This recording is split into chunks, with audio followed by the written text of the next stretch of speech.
नमस्ते, मैं डॉक्टर सपना बुंदीवाल, स्त्री रोग विशेषज्ञ। आज इस वीडियो में हम गर्भावस्था के शुरुआती दिनों में जो ब्लीडिंग होती है उसके बारे में बात करेंगे। कई पेशेंट्स को कुछ दिन ऊपर ही होते हैं और ब्लीडिंग होने लगती है। पेशेंट्स बहुत घबरा जाते हैं कि अब हमारा बच्चा अबॉर्ट तो नहीं हो जाएगा। तो आपको पैनिक नहीं होना है, आपको टेंशन नहीं लेना है। अगर आपको कुछ दिन ऊपर हुए हैं और स्पॉटिंग हुई है, ज़्यादा ब्लीडिंग हुई है, तो आपको इमीडिएटली डॉक्टर को कंसल्ट करना है। डॉक्टर आपको, आपकी गायनेकोलॉजिस्ट आपके कुछ ब्लड टेस्ट करवाएंगे, बीटा HCG टेस्ट करवाएंगे और एक इंटरनल सोनोग्राफी करके देखेंगे।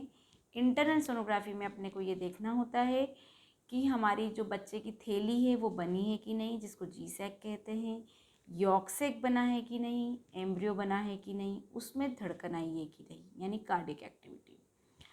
ये सब चीज़ें होने में, यानी यॉर्क सैक बनने में 5 वीक्स लगते हैं, एम्ब्रियो बनने में और उसकी कार्डिक एक्टिविटी आने में 6 वीक्स लगते हैं। तो अगर आपकी 6 वीक की प्रेगनेंसी है, आपका रेगुलर सैक बना हुआ है, यॉर्क सैक बन गया है, उसमें एम्ब्रियो डेवलप हो गया है, उसमें धड़कन भी आ गई है और आपको ब्लीडिंग हो रही है, डोंट वरी, आपको कुछ इंजेक्शन्स और टैबलेट्स दी जाएंगी जिससे आपकी ब्लीडिंग रुक जाएगी और बच्चे की प्रोग्रेस नॉर्मली होगी।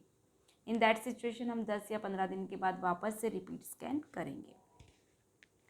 कभी कभी पेशेंट को इम्प्लांटेशन ब्लीडिंग होती है, यानी कि कुछ ही दिन ऊपर होते हैं और हल्की सी ब्लीडिंग हो जाती है। उसमें भी घबराने की बात नहीं है, इंजेक्शन्स और टैबलेट से आपका प्रॉपरली ग्रो होगा बच्चा और कार्डिक एक्टिविटी विद टाइम आ जाएगी।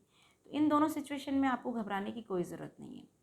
कुछ सिचुएशंस ऐसी होती हैं जो अबॉर्शन को इंडिकेट करती हैं, लाइक अगर आपको 6 वीक है और आपका जी-सैक यानी थैली तो बन गई है, आपका यॉर्क सैक नहीं बना है, या यॉर्क सैक बना है, एम्ब्रियो डेवलप नहीं हुआ है और बच्चे की धड़कन भी नहीं आई है, तो इस प्रेगनेंसी को हम बोलते हैं एनएम्ब्रियोनिक प्रेगनेंसी।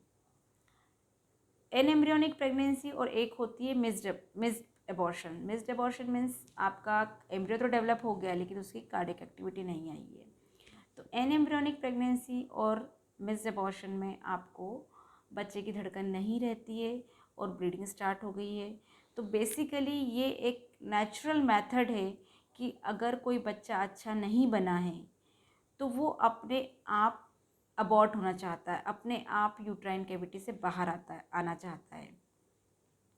तो ऐसा क्यों होता है? बहुत सारे पेशेंट्स का प्रश्न रहता है कि हमारे जो डेवलप होने वाला था बच्चा वो क्यों डेवलप नहीं हुआ, उसकी धड़कन क्यों नहीं आई है, या कभी कभी धड़कन आने के बाद भी चली जाती है, तो ऐसा क्यों हुआ है?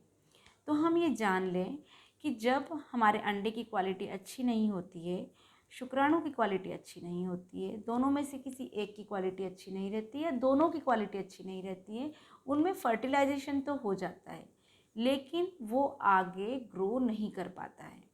और इसलिए नेचुरली ये प्रोसेस बनी है कि ऐसे जो फीटस होते हैं वो अबॉर्ट होने की कोशिश करते हैं।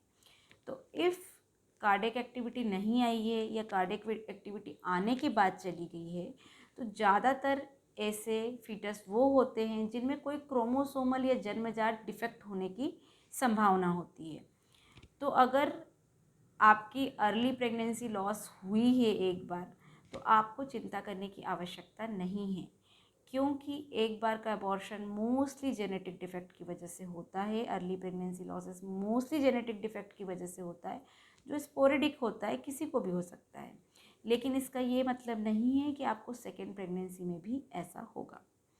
कभी कभी किसी पेशेंट्स को 2 या 3 बार इस तरह से अबॉर्शंस होते हैं, उनका डिटेल्ड वर्कअप यानी डिटेल्ड टेस्ट हमको करना इम्पॉर्टेंट होता है।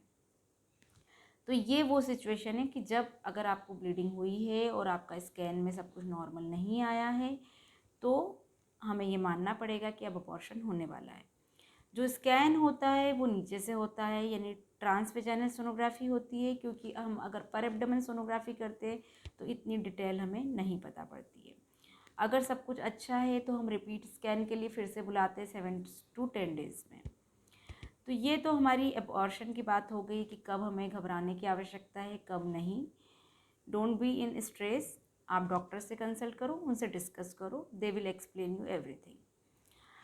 सेकेंड सिचुएशन होती है एक्टॉपिक प्रेगनेंसी। यानी कि एक्स्ट्रा यूट्राइन प्रेगनेंसी।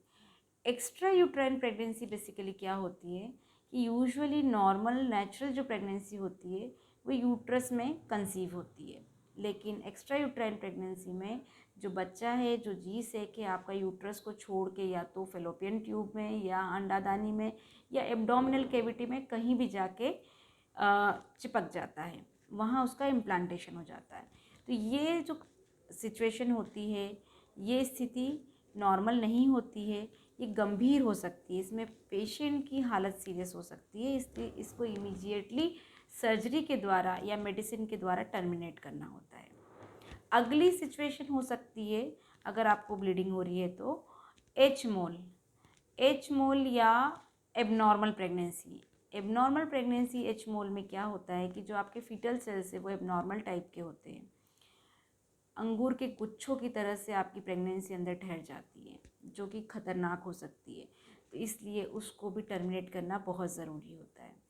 तो ये कुछ सिचुएशंस हैं जिनमें हमें ये पता पड़ता है कि इसमें हमारी प्रेगनेंसी कंटिन्यू करेगी या नहीं करेगी, और हमें जो ब्लीडिंग हो रही है वो नॉर्मल है कि एबनॉर्मल हो। So don't be panic, consult your doctor.